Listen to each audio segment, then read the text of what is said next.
내년 3월에 치러질 대선에서 여야 모두가 주목하는 세대, 바로 2030입니다.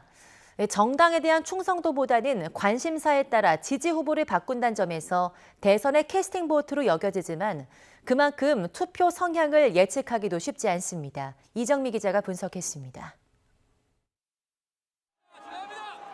더불어민주당 이재명 후보가 국민의힘 경선에서 홍준표 의원을 지지했던 2030 남성을 향해 손짓하고 나섰습니다. 민주당을 지지할 수 없는 이유가 광기의 페미니즘이라는 홍준표 지지자의 글을 공유하는가 하면 최대 화두인 가상자산을 나눠준다는 구상까지 발표했습니다. 우리 청년들 또는 이 사회의 취약계층들이 독자적인 또 새로운 투자 기회와 자산 형성 기회를 가질 수 있도록 2030 남성 민심 잡기에 나선 건 국민의힘도 마찬가지입니다. 홍준표 후보 탈락 이후 실망했다는 글과 함께 탈당이 이어졌기 때문입니다. 다만 억지로 붙잡기보단 여성가족부 폐지 같은 공약으로 서서히 마음을 얻겠다는 전략입니다.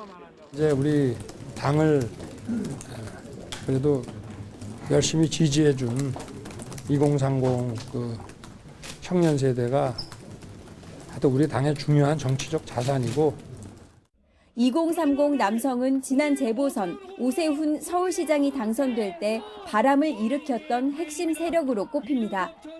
정치에 관심이 많고 인터넷 공간을 통해 적극적으로 의견을 표출하면서 자연스레 주도적인 여론 형성을 하는 게 특징입니다. 하지만 여야 모두 지나치게 의식하면서 오히려 2030 여성은 놓치는 게 아니냐는 지적도 나옵니다. 2030 청년의 표는 여기서는 수건을 들고 저기서는 여가부 개편 발언을 하며 양념 반 후라이드 반식으로 반반씩 갈라쳐서 얻어지는 것이 아닙니다.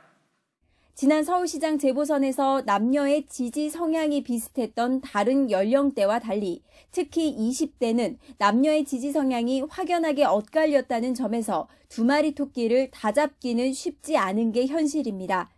현재 2030 전체에선 국민의힘 윤석열 후보가 다자대결에서 다소 우위지만 다른 세대보다 부동층이 2배 이상 많다는 점에서 예단하기는 어렵습니다.